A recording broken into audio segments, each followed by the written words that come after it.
Hello. My first view of why human beings were special was the fact that we were individuals and we have an experience of the world as individuals.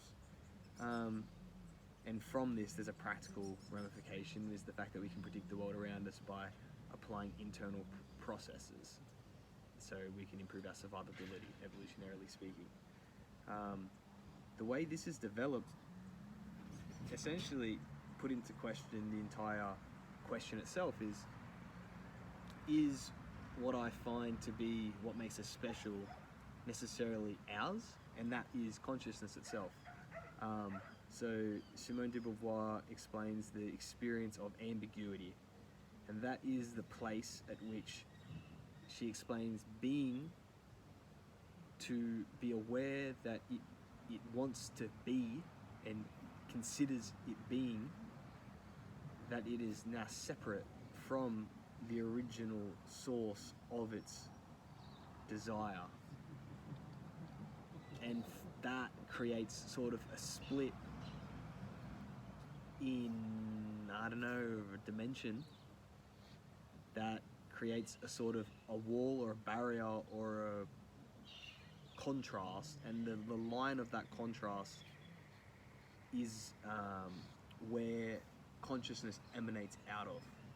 That split from unity into duality, the very split itself is the source of the consciousness. I know Sartre explained that in week 6. So when I consider this, I think, are humans responsible for this? Is this human being's creation? And it seems so much greater than that. It seems like we can't claim that consciousness and the experience of reality is our doing. Because that would say that we're the only ones to do it and we're responsible for it. I don't think we did it consciously. I think it arose evolutionarily, but I don't think it arose out of our own choosing. And I think it's special. Why I think it's special is hard to say. To reflect on that is very difficult, because I think life itself is special. I think there's an inability to grasp reality itself and the complexity of it, because we are these individual things, because we are split from that original being, as Simone de Beauvoir says. Therefore, we can't hold it all, and we have to be constantly asking questions and reflecting, like I am now, trying to figure out what the hell is going on. And that is the experience of a human being, and that is what I think makes us unique. That's what makes us special. So it's sort of flipped on its head over the course of this semester, where it's not about humans anymore. It's about what humans have been able to hold, what like noticing the blessing that we have. And I know Lalande was really helpful in trying to lay this out in a evolutionarily biological sense, in the fact that human beings sort of emerged out of the evolutionary homogeneity of nature, because nature always seeks to conform things back into an order, right, in order to create unity. And so human beings are an outlier, and the question is, why are we the outlier?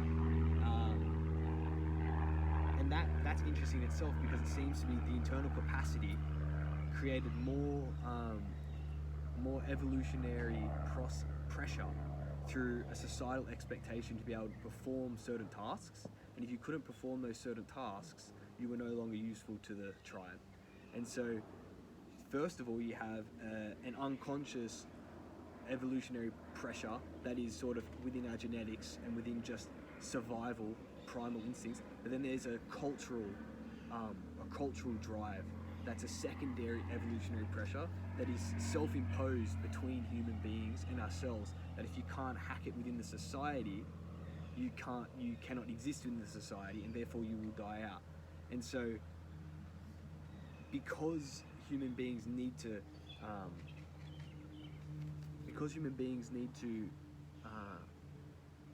because human beings are living in a hierarchical society and they're always seeking to increase their position because it increases the quality of their life.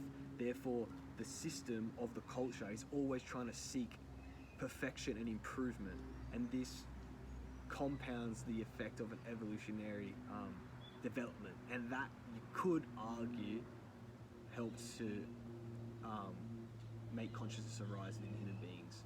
You could argue that, but I'm not sure. Thank you.